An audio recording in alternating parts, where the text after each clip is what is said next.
Ar įmonių vadovai žino, kiek kainuoja darbuotojų susirinkimai? Danijos kompanija Carlsberg, valdanti alaus daryklas Lietuvoje, Latvijoje ir Estijoje, savo susirinkimų kainą suskaičiavo. Paskaičiavimai privedė prie sprendimo įdiegti visose grupės įmonėse integruotos komunikacijos sistemą Office Communication Server.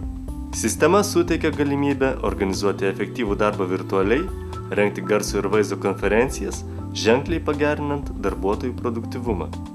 3 kompanijos – Švyturys, Atėja ir Microsoft – pakvietė žurnalistus ir tinklaraštininkus savo akimis pamatyti, kaip atrodo realus įmonės darbas su šia sistema. Sistema sutaupo laiko, būtent tą laiką skirtą kelionėm, kuris vargina ir irgi nieko gero darbuotojui neduoda. Office Communicatorius man sutaupė mažiausiai 4 kelionės į Uteną šiai dienai, nes vykome vieną tokį iš tikrųjų įdomų projektą.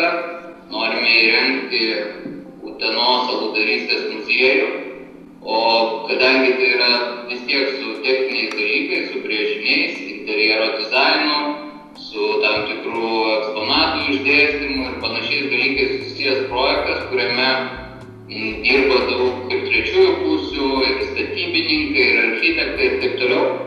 Tai vietoj to, kad lakstyčiau į Uteną kas 5 dieną ar kas 4, aš tiesiog galiu susijungti su jais ir matyti tos brėžinius, apsitarti ir nuspręsti, su kuriuo mes važiuojam pirmyn, kokį variantą renktis.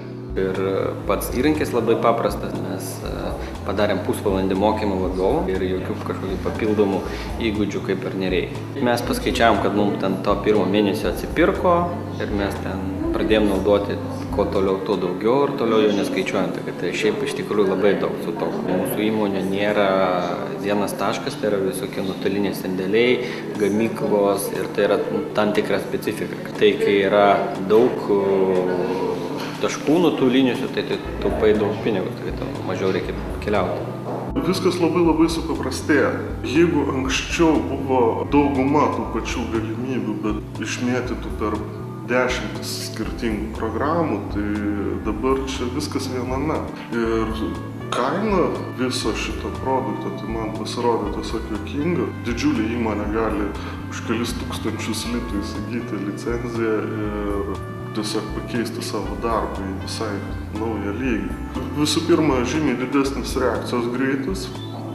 Jeigu atsiranda kažkokie nauji pokyčiai įmonėje, tai viską galima sutvarkyti, pavyzdžiui, ne per savaitę, o per 1-2 dienas. Ir įmonė tampa žymiai lankstesnė ir greičiau reaguojanti.